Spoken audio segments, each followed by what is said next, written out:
Welcome back to Philosophy of Chad Griffiths. On today's episode, it's 4:17 in the morning. That's about what I thought.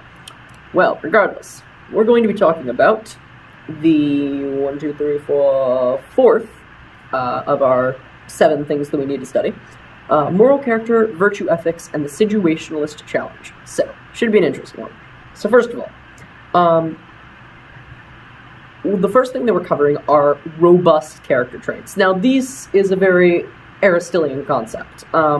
Originally, Aristotle actually talked about this in that he said that someone who had these moral virtues, a virtuous person, would have them in all situations. So, a man who has the virtue of honor, would be honorable in a situation involving a woman, for example, and the truth-telling of that, but he would also be honorable in the case of a dispute between 2 co-workers if he was asked to mediate it.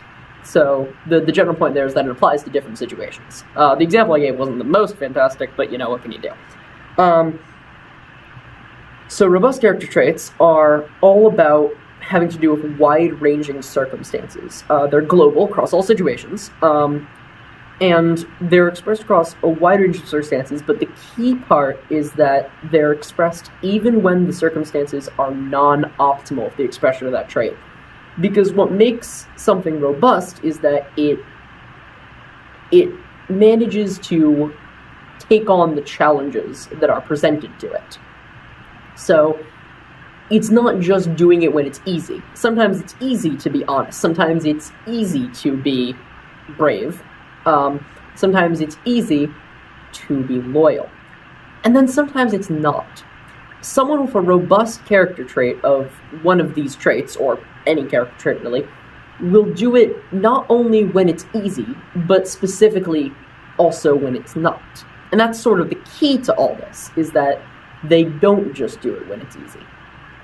That's what makes it robust.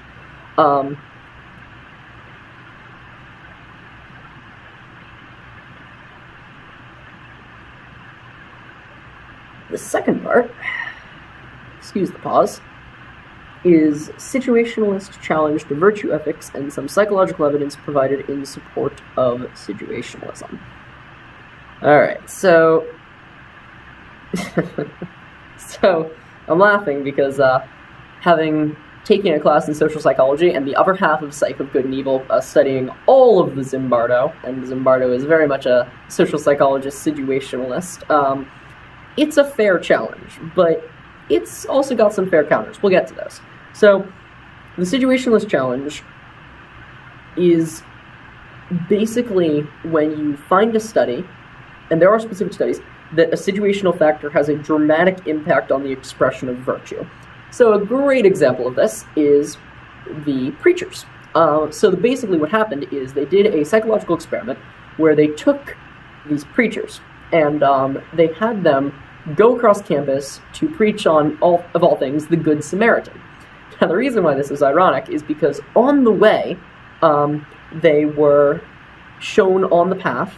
There was a person right there who needed their assistance, someone who was dressed like a beggar, who was dressed in a way that they clearly needed help of some sort.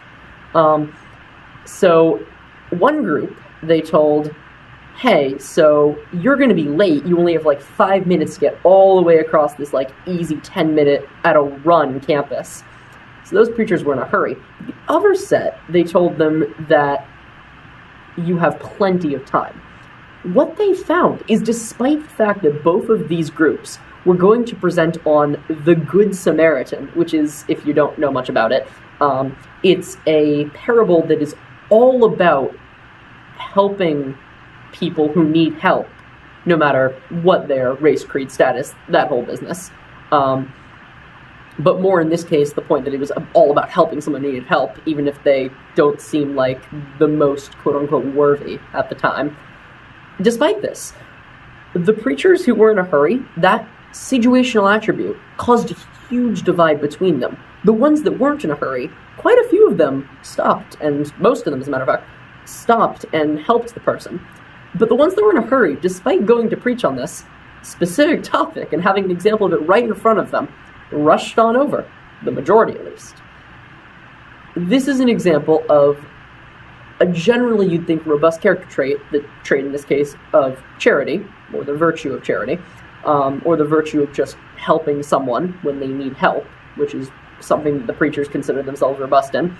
It's challenged by something as simple as just the situation not being optimal for it.